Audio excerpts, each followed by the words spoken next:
Hello and welcome to GST Pathshala. आज के video में हम जीएसटी में एग्जेम्पशन से रिलेटेड अमेंडमेंट्स डिस्कस करेंगे।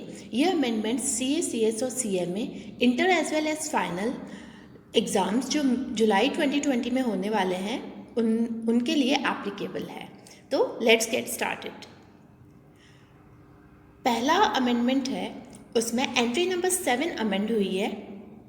एंट्री नंबर 7 क्या कहती है कि central government, state government, union territory और लोकल अथॉरिटी अगर किसी भी स्मॉल बिजनेस एंटिटी को सर्विसेज देती है, एक्सेप्ट 4 सर्विसेज जो पोस्टल डिपार्टमेंट की सर्विसेज है, उनके अलावा जो 4 सर्विसेज के अलावा अगर कोई सर्विस देती है गवर्नमेंट, तो क्या है, वो एग्जेम्प्ट है। अच्छा, स्मॉल बिजनेस एंटिटी की डेफिनेशन उन्होंने क्या लिखी? A business entity with aggregate turnover of up to ₹20 lakh or ₹10 lakh in special category states। अब इस एंट्री में ये जो फ्रेज है अप टू ₹20 लाख और ₹10 लाख इन स्पेशल कैटेगरी स्टेट, इसको सब्सटीट्यूट किया है इस फ्रेज से, up to such amount in the preceding financial year as it makes it eligible for exemption from registration under the CGST Act 2017। अच्छा, अमेंडमेंट क्या हो रहा है?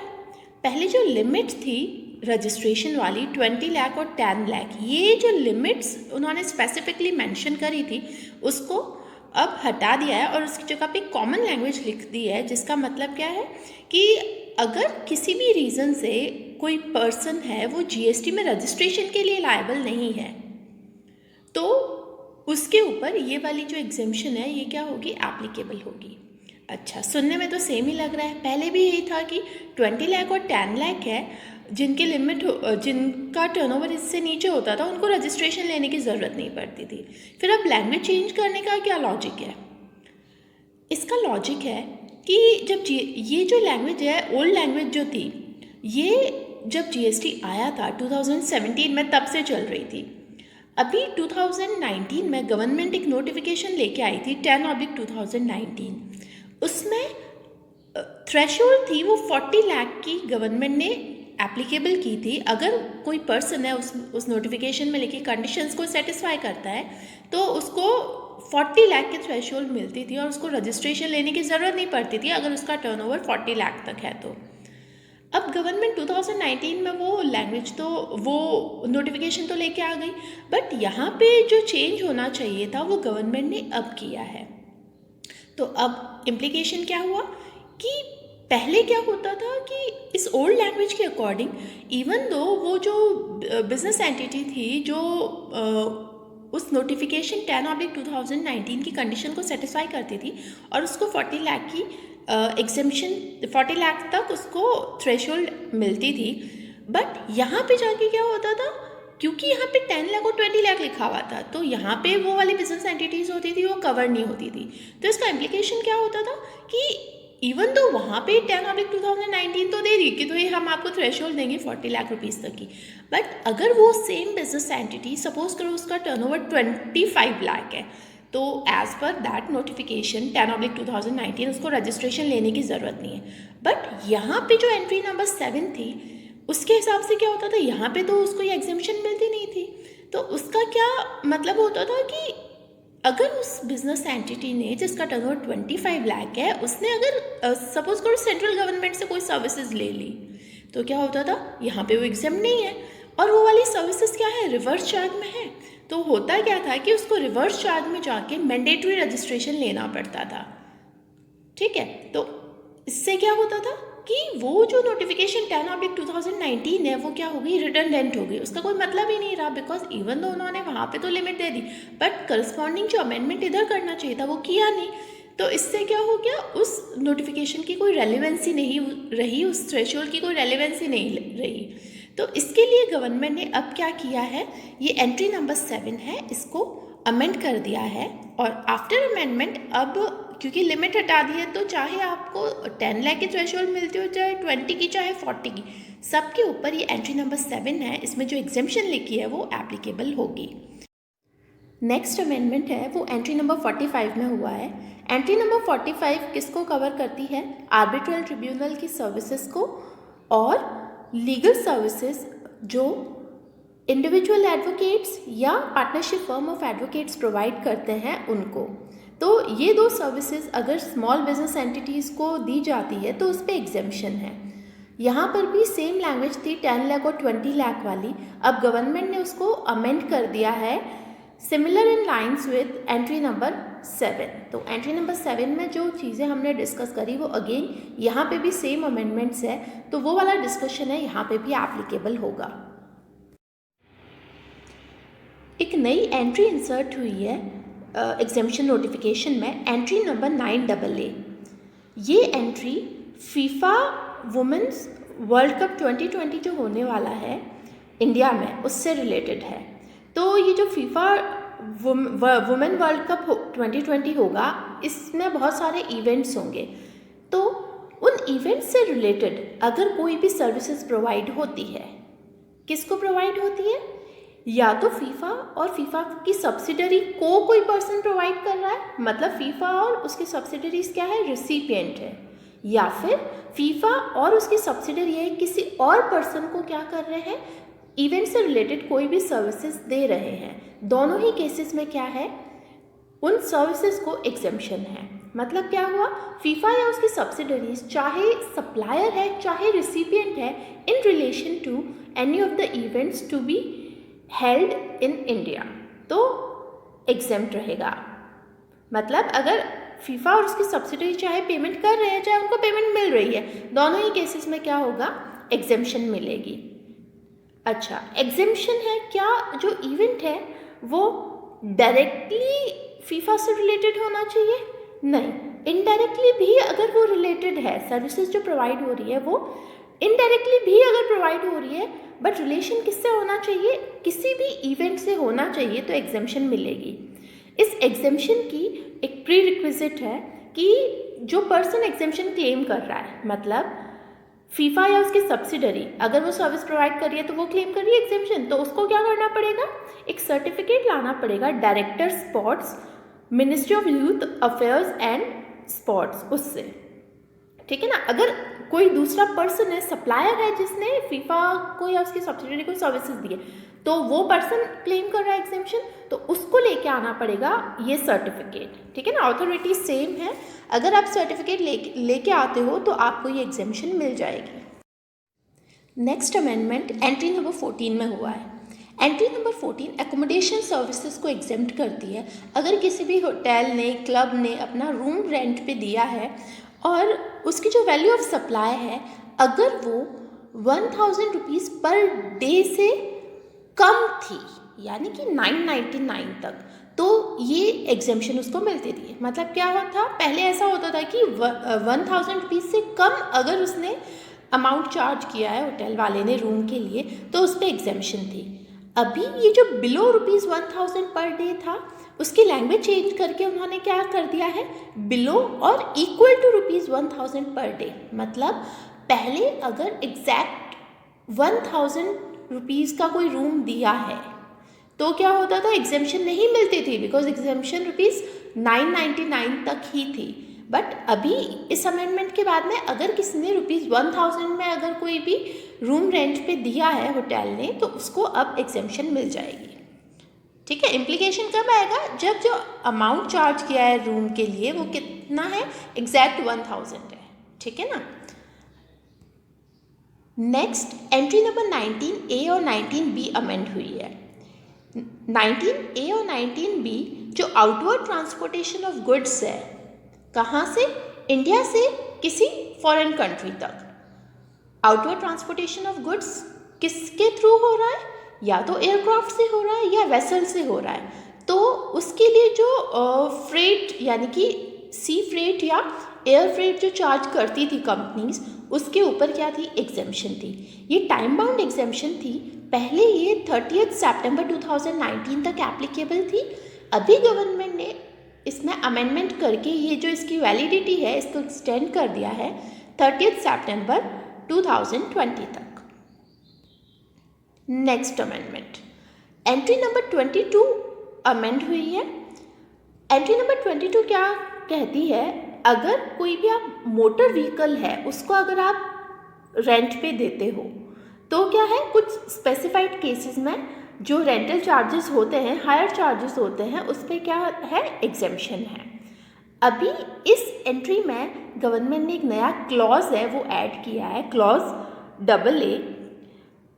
इस क्लॉज के अकॉर्डिंग अगर कोई भी पर्सन, सप्लायर कौन है, कोई भी पर्सन किसको सर्विस दे रहा है, यानी कि रिसिपिएंट कौन है, लोकल अथॉरिटी।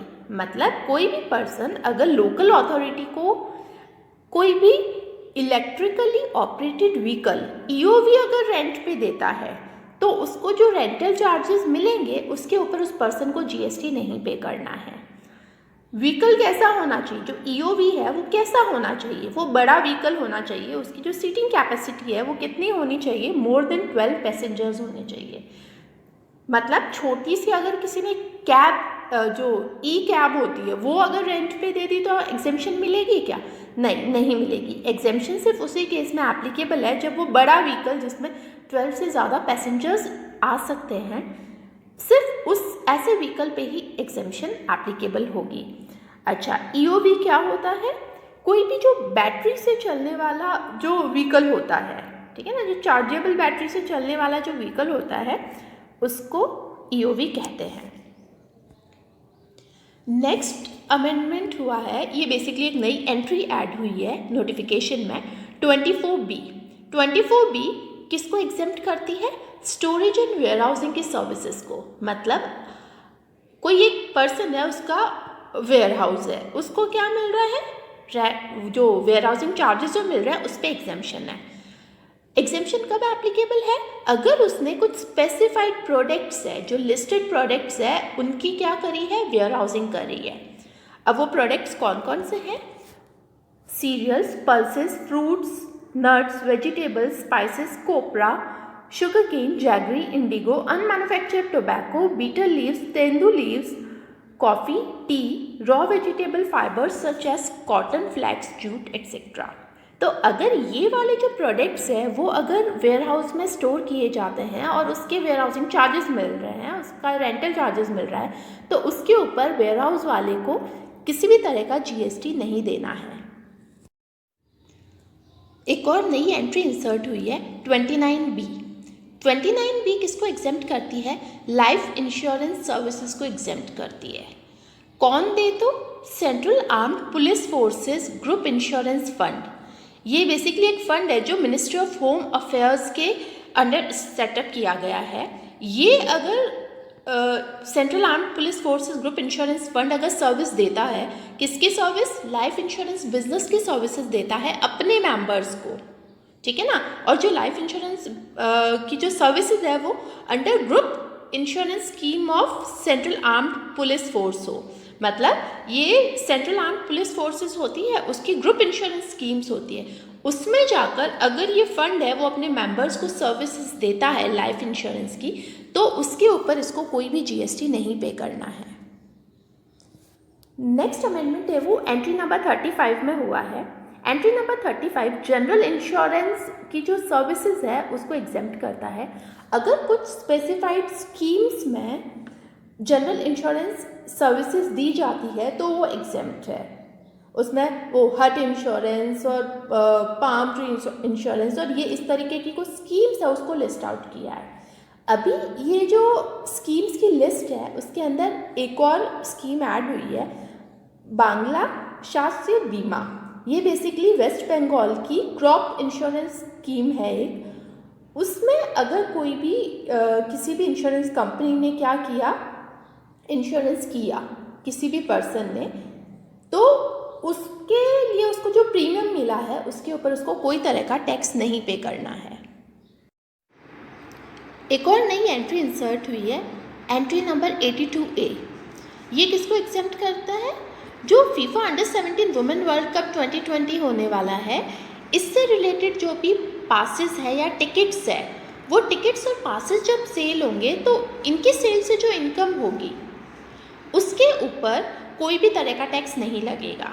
ध्यान रखना, पहले जो हमने एंट्रीज देखी थी वो इवेंट ऑर्गेनाइज करने से रिलेटेड एग्जेम्पशन थी, और ये किससे रिलेटेड है, वो इवेंट अटेंड करने के लिए जो आप पासेस खरीदोगे उसके ऊपर जो एंट्री टिकट आपने जो पे किया है, उन एंट्री टिकट्स पे जो इनकम हुई है कंपनीज को, उसके ऊपर उनको कोई तरह का टैक्स नहीं पे करना है।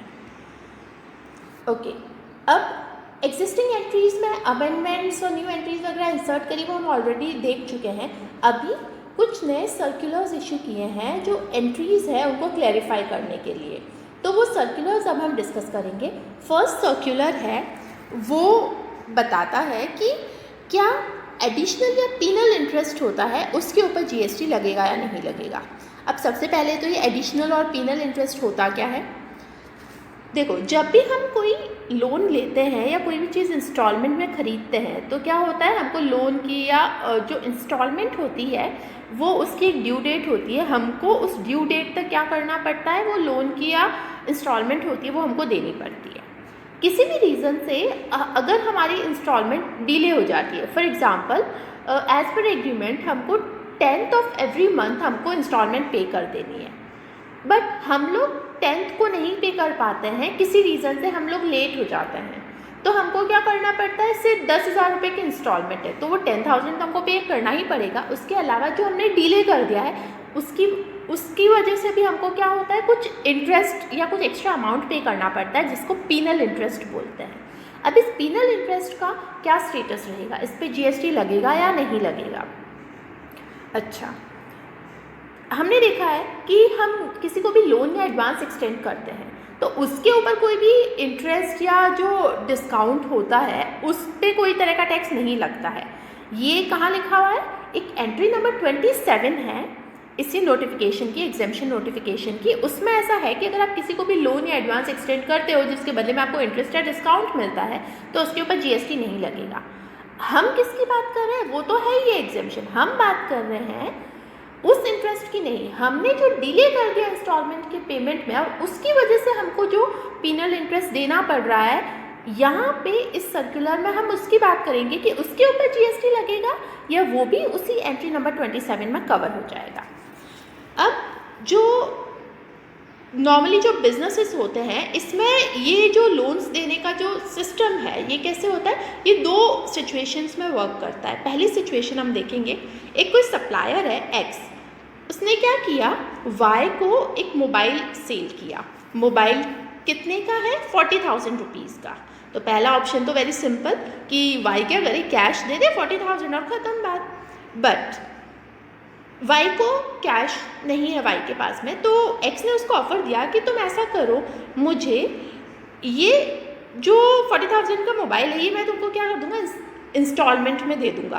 तुम क्या करना, मुझे 11,000 रुपीज़ पर इंस्टॉलमेंट करके 4 इंस्टॉलमेंट तुम मुझे पे कर देना, ठीक है ना। और ये इंस्टॉलमेंट है, सपोज करो तुम मुझे bye 5th of every month है वो तुम पे कर दोगे। अगर तुमने डिले कर दिया, 5th से लेट हो गए तुम पे करने में, तो तुमको क्या करना पड़ेगा, मुझे 500 रुपीज़ एक्स्ट्रा पे करने पड़ेंगे ओवर एंड अबाव 11,000, ठीक है ना। ये उन दोनों के बीच में क्या हुआ, एग्रीमेंट हुआ। अब ये जो सिचुएशन होती है बहुत कॉमन है। अब यहाँ पे क्या होता है कि 2 तरीके से बिलिंग होती है। पहला तो क्या होता है कि ये जो एक्स है यानी कि सप्लायर है वो क्या करता है, सिंगल बिल इश्यू करता है पूरे अमाउंट का, ठीक है ना। पूरे अमाउंट का बोले तो क्या कि जितना भी इसको पैसा मिलने वाला है, यानी कि 44,000 मिलेगा अभी तो इसको, तो उसका क्या करेगा, ये पूरा की पूरा एक लमसम बिल है वो इश्यू कर देता है। दूसरा सिस्टम क्या होता है कि एक्स है 2 बिल्स इशू करता है। पहला तो मोबाइल सेल करने का अलग से, और दूसरा जो बिल होता है वो उसको लोन या एडवांस देने का, वो वाला, ठीक है ना, लोन देने का बिल अलग से इशू करता है।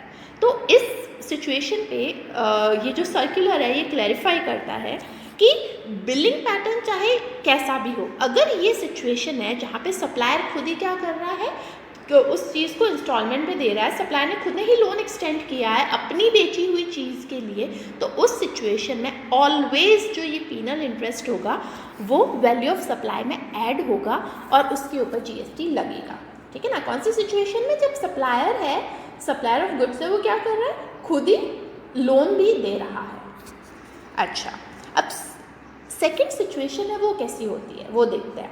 सेकेंड सिचुएशन में क्या है, एक्स ने क्या किया, वाई को मोबाइल सेल किया 40,000 का, वाई को कैश में नहीं लेना था, ठीक है, वाई को इंस्टॉलमेंट में लेना था, तो एक्स ने उसको ऑप्शन दिया कि तुम ऐसा करो, एक कोई फाइनेंस कंपनी है जेड फाइनेंस कंपनी, वो तुमको क्या करेगी, दे देगी, ठीक है ना। तो अब यहाँ पे क्या हो रहा है, वाई ने क्या किया है, मोबाइल खरीदा तो एक्स से है, बट फाइनेंस किससे करवाया है, जेड फाइनेंस कंपनी से। बाकी सब कुछ सेम है, उसको 11,000 की 4 इंस्टॉलमेंट्स देनी है, सबकी due date for example 5th है, कोई भी डिले हो जाएगा इंस्टॉलमेंट को पे करने में तो 500 का पेनल इंटरेस्ट लगेगा, बाकी सब चीज़ सेम है। डिफरेंस क्या है कि यहाँ पे फाइनेंस करने वाला और सप्लाई ऑफ गुड्स है वो करने वाले दोनों दो अलग अलग इंसान हैं। तो इस तरीके की जो सिचुएशंस होती है, यहाँ पे क्या होता है, 2 ट्रांजेक्शन्स होते हैं। पहला किसका, सप्लाई ऑफ मोबाइल का, जो एक्स और वाई के बीच में हुआ है। दूसरा कौन सा ट्रांजेक्शन है, दूसरा ट्रांजेक्शन है लोन देने का, वो किसके बीच में हुआ है, जेड फाइनेंस कंपनी और वाई के बीच में हुआ है। तो ये जो सिचुएशंस है, यहाँ पे क्या होगा कि जो इंटरेस्ट है वो किस में फॉल कर रहा है, हमारा सेकेंड ट्रांजेक्शन में फॉल कर रहा है। मतलब जो लोन दिया है वो अलग ट्रांजेक्शन है, और ये वाला ट्रांजेक्शन कहाँ पे कवर हो रहा है हमारा, ये उस एंट्री नंबर 27 में कवर हो रहा है। तो जब जो लोन देने वाला ट्रांजैक्शन है स्टैंड लोन, वो किस में कवर हो रहा है, वो एक इंडिपेंडेंट ट्रांजैक्शन है और वो एंट्री नंबर 27 में कवर हो रहा है। तो उस पर जो पीनल इंटरेस्ट लग रहा है वो भी क्या होगा, एंट्री नंबर 27 में कवर हो जाएगा और उसके ऊपर जीएसटी नहीं लगेगा। नेक्स्ट सर्कुलर है वो जो रेजिडेंशियल वेलफेयर एसोसिएशन होती है, वो अपने मेंबर्स से जो सब्सक्रिप्शन कलेक्ट करती है उससे रिलेटेड है। अच्छा, सबसे पहले तो RWA होती क्या है, तारक मेहता का उल्टा चश्मा देखा है, उसमें क्या होता है, सब सोसाइटी वाले मंथली मेंटेनेंस चेक देते हैं। वो जो मंथली मेंटेनेंस चेक का जो अमाउंट है, अगर वो 7,500 रुपीज़ पर मेंबर तक है, मतलब मंथली मेंटेनेंस चार्जेस अगर कितने हैं 7,500 तक है पर फ्लैट, तो क्या होता है, वो एग्जेम्प्ट है, ठीक है ना। अब ये जो 7,500 वाली जो एग्जेम्पशन है, उससे रिलेटेड कुछ डाउट्स थे, वो क्लैरिफाई करने के लिए गवर्नमेंट ने ये सर्कुलर इशू किया है। सबसे पहला जो डाउट था वो ये था कि उस सिचुएशन में क्या होगा कि मान लो मंथली मेंटेनेंस चार्जेस है वो क्या है, सपोज करो 7,500 से ज़्यादा है मेरे, फॉर एग्जांपल 8,000 रुपीज़ कलेक्ट कर रहा हूँ मैं, बट जो मेरा एग्रीगेट टर्नओवर है उस RWA का, वो एग्रीगेट टर्नओवर कितना है, वो तो भाई बिलो थ्रेशोल्ड है, तो क्या उस सिचुएशन में भी GST पे करना है क्या। तो इसमें गवर्नमेंट ने ये क्लैरिफाई किया है, इसमें बोर्ड ने ये क्लैरिफाई किया है कि नहीं, अगर आपका एग्रीगेट टर्नओवर थ्रेशोल्ड के अंदर ही है तब तो आपको एग्जेम्पशन चेक करने की ज़रूरत ही नहीं है। उस सिचुएशन में तो कितना ही हो, ऑलवेज क्या होगा, आपकी कोई लायबिलिटी नहीं आएगी और आपको रजिस्ट्रेशन लेना ही नहीं है। अब टैक्स पे करना है या नहीं करना है, एग्जेम्पशन लगेगी या नहीं लगेगी, ये बात कब आएगी, जब आपका जो एग्रीगेट टर्नओवर है वो थ्रेशोल्ड को क्रॉस करता है। उसी सिचुएशन में ऑब्वियसली आप देखोगे कि मुझे एग्जेम्पशन मिल रही है या नहीं मिल रही है।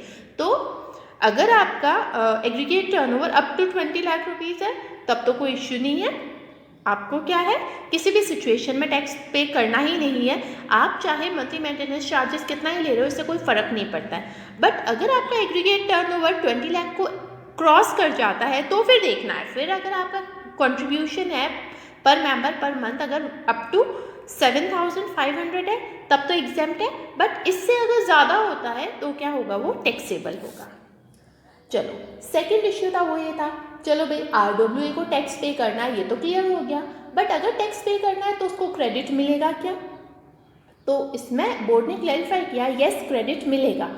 एक बार अगर आप लायबल फॉर रजिस्ट्रेशन हो गए हो, आपको टैक्स पे करना है तो आपको क्रेडिट भी मिलेगा जो एक नॉर्मल टैक्स पेयर को मिलता है।